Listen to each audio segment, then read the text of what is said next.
You ready for World War III, kids? Well, you better be, because it's your ass that's going to be fighting it. Not my old ass. It's your ass that's going to be fighting it. In case you haven't noticed, and I wouldn't blame you if you didn't, because how very, very, very quietly this was passed through the media, particularly the liberal media, because, you know, it did happen under a Democratic presidency. This year's NDAA authorizes $892.5 billion for military spending. Now, that's a $9 billion increase from the fiscal 2024. Now, why is an increase in military spending significant? I mean, it happens every year. You see, here's the thing. They just decided to do the whole selective service thing again, where basically every male between 18 and 26 has now been entered in for selective service. Now, normally you're supposed to register for this kind of thing, and you have to do it after your 18th birthday, or the state will come down on you, even though no one actually does that anymore, because, you know, they kind of got rid of the draft. So there's no point of going after people when they're not registering for a thing that they don't need. You see, the thing is that they kind of need it again, because while selective service thing hasn't been invoked in over half a century, it's mandatory for all U.S. male citizens to register for selective service, known as the military draft, when they turn 18. And failure to register is classified as a felony, which comes with a host of legal challenges. That's right. In not so many words, the draft is actually back. So if you're a young male between 18 and 26, get ready, because you can now be drafted to fight in one of the unending wars that capital keeps throwing us into. And what makes this even more interesting is that it was actually a Democrat that brought this to the table, because we know how Democrats are anti-war up until George Bush is no longer in office. And then all of a sudden, all that anti-war rhetoric just mysteriously disappears. You know, kind of like how you had the whole anti-torture thing, close Guantanamo Bay, and then Obama said he was going to close Guantanamo Bay, and then he didn't. And then the Democratic Party and liberals just all of a sudden forgot about all of the torture that had been going on during the War on Terror because a Democrat was now president. Yeah, you know, it's kind of all bound up with that.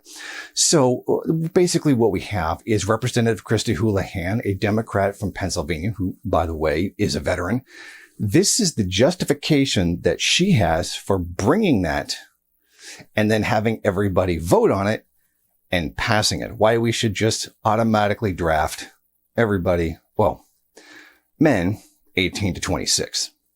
By using available federal databases, the Selective Service Agency will be able to register all of the individuals required and thus help ensure that any future military draft is fair and equitable. This will also allow us to rededicate resources, basically that means money, towards reading readiness and towards mobilization, rather than towards education and advertising campaigns to drive to register people. Well, that's an awful lot to say in such a small space. And there's a lot to go through there. By using federal databases, the Selective Service Agency would like to register all individuals that require that their for future military draft is fair and equitable. First of all, when in the living fuck was the draft ever fair and equitable? Exactly when did the rich in the draft ever have to send their kids to fight? No? Can't think of a single incident that a lot of them got doctors' referrals out of bribes. You remember like how Bill O'Reilly was rah, rah, rah, let's go to war, let's go to war.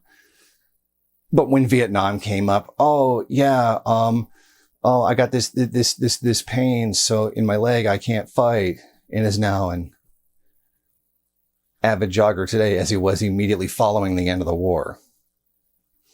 Or George Bush, who was the, I'm going to fight for this country. I'm going to protect them. Texas golf courses from the Viet Cong. You remember that? Like how all the rich people were talking all this thing about other pro-war. But just somehow when it's their turn to actually fight it, they just magically find some kind of way to weasel out of it. This idea that there's somehow fair and equitable in war, in particular with regards to the United States, is laughable. The ruling class does not send their children to die. They send the poor. That's That's the nature of a class-based system. What a surprise. And class being one of those forms of discrimination that's perfectly okay to do in the modern world because, well, it's a class-based system. That really should be kind of obvious. And this idea that somehow that it's all fair and equitable, one of the things that they're trying to argue for is to put women into the draft. Okay, do it. I mean, the draft basically is there to screw people into, is there to just screw people into dying for the empire. So why should women be exempt from that? Well, the truth is nobody should be in the draft at all. In fact, the United States, frankly, in my opinion, shouldn't even have a military at all. If they've proven anything, is that they can't handle one responsibly. You know how, like, if someone's a complete incompetent moron at having a gun, generally they take the gun away from the person because they're stupid and a danger to everyone else, and usually to themselves as well. Well, that's kind of how it is for armies in the United States. The United States can't keep from committing genocide and conquering the planet for profit, so really they shouldn't be allowed to have a military. But that's besides the point, and that's rather a utopian thing to ask for anyway. But, of course, the real problem here for the United States is the fact that, well, people don't want to join the military. Recruitment rates are incredibly low. Nobody wants to actually go out and die for empire. Okay, so the NDAA also included the largest ever military pay raise in history with a 19.5% increase for junior enlisted troops and 4.5% for increase of others. So, I mean, yeah, obviously capitalism is going with the profit motive. Come on, guys, you got to join. We're going to offer you more money that you won't be able to spend because you're fucking dead. Remember, going out into these unjust and quite often illegal wars is perfectly okay because now we're going to give you more money. Because your concern was never about the morality of what it is that you're doing or the fact of the risk to your life. We're just going to kick more money your way. And as it appears right now, recruitment is really not looking good. Slightly more than 148,000 people enlisted in the U.S. Armed Forces in 2020, a 58% decline from 1980. Whereas 360,745 new people enlisted in the military. The number of applications to the military has dropped 73% over that same time, from 768,532 to 205,105. Well, it should really be obvious why people aren't joining the military, why people don't want to serve, because, well, it should be obvious after the centuries of war that the wars are based on lies. The wars have nothing to do with defending the country and have everything to do with imperialist conquest. I mean, if the people during the Vietnam War could figure it out, I'm pretty sure people now could figure it out. I mean, realistically, people have more access to information now than at any time in human history. So it should be fairly easy to figure out that these wars are based on lies. We know the Gulf of Tonkin incident was a lie. We know Afghanistan didn't actually have anything to do with 9/11. That was bin Laden. And why the Taliban was the focus of the entire war and not bin Laden himself. We know weapons of mass destruction did not exist, and the establishment entirely lied when saying that there was evidence when there wasn't any. It's very clearly that there wasn't any, that some anonymous CIA person says our intelligence says, but then present absolutely nothing. We know that the so-called massacres that were carried out by Gaddafi to justify the invasion of Libya and killing 30,000 people to stop them from Gaddafi's influence of creating a currency devoid of U.S. control. Syria and all the others were based on lies. And we know that. And anybody who's got even a shred of integrity that looks will know that's a lie.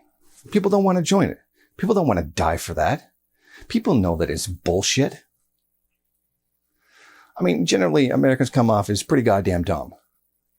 But when it comes to understanding what does and doesn't get them killed and why they should risk their life, the whole self-preservation thing tends to still work pretty well. So they do know what they're looking at is completely fraudulent. Because nobody wants to die for capital. And that's exactly what this is. The whole hyper patriotism, which would be better to be called nationalism, it's not working anymore. People know it's a lie. I mean, you can sit there and you can pretend day and night, oh, there's the people coming after us. The China is lining up to come and get us. And I remember it was a big thing back in the early 2000s. There's like 600,000 Chinese troops hiding in northern Canada ready to invade, and another 300,000 in Mexico getting ready to invade. Well, you're pretty fucking stupid, because the logistics behind supplying 600,000 soldiers, do you know how fucking obvious that would be? The supply chain necessary for that and the amount of people involved getting those supply, it's obviously done by someone who's stupid. Or it's something like, it's them bloody Islams, it is everywhere coming to get us all at once. So we better, just fucking mass murder the Middle East. Or maybe it's the Biden woke mob coming to get us all. And I remember there was even like a militia guy back in the day on YouTube. His name was something 1776. I don't remember what it was. Honest to God, this was his real position. Patriots better get ready to fight, because America's going to be in so many wars, they won't have enough people to suppress the public at home. So they're going to call in the Russian military to occupy America to suppress it. Honest to God, this is what he really believed. He actually really thought a competing imperialist power would be allowed into the country to occupy in order to pacify the population, because the U.S. Army would never harm its own population. Right? This is the amount of mental gymnastics that these people have to go through. Like conspiracy theories to the point of absolute insanity, based largely on the fact they cannot understand competing interests. So as much as they really want to believe this, largely the United States is surrounded by enemies because of the amount of people they've pissed off, because of the amount of people they've killed. But that's besides the point. But with all of that, and with this really, really low recruitment that nobody wants to die for the empire, and people generally don't want to die in general, don't worry. Fox News, a bastion of Jesus Christ, why do you believe that, has an explanation. Why is the military recruitment in this country such a mess? That's just what one of the topics Fox and Friends Weekend co-host Pete Hegseth addresses in his new book, War on Warriors, Behind the Betrayal of the Men Who Keep Us Free, which is out today, and you should pick it up. In the book, Pete writes. That's right. It's out today, and a portion of it is about recruiting. Why aren't guys joining? And I wrote, we can't wait to recruit our largest and most important military demo until a crisis occurs. That's normal, strong men. But that's just what the Biden woke policies have done. A social justice military fails to recruit the masculine men who make up our warrior class. No wonder there is a massive recruiting crisis in our military today, and there is. So, Pete. Yes, that's right. Biden and the woke agenda is trying to take away everybody that's masculine for the purposes of, well, they actually didn't really give a reason why, because then you'd have to try to make sense out of something as nonsensical as that. Because Biden doesn't want the country to be strong against external enemies for what reason? And you can tell by the fact that he boosted spending by $9 billion, something that he could have stopped, but he didn't. And, the fact that he keeps doing the opposite of what he says, and, somehow military spending goes up every year, even under Democrats, even under Biden, because, reasons. Because it's about preserving the empire, not about some kind of crazy conspiracy theory about the woke mobs and all other kinds of nonsense that's just programmed there to get the Republican Party into power to do even worse than what Biden is actually doing. So, of course, he's killing the military, but also giving it more money than ever before and is increasing that amount. But we know why this is really happening. The imperialist war machine is ramping up. There's going to be more wars coming in the future. Well, look at the rise of everything. China's spreading imperialist influence in Africa. The efforts by Russia and many other smaller countries now exercising more power. Well, they know what's happening. The U.S. is in decline.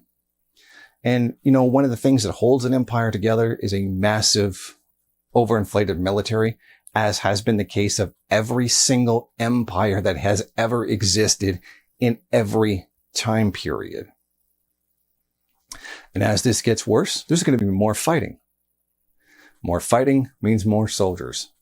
And, well, that's a bad thing if you've got a population that doesn't want to join your army because they're not buying your bullshit anymore.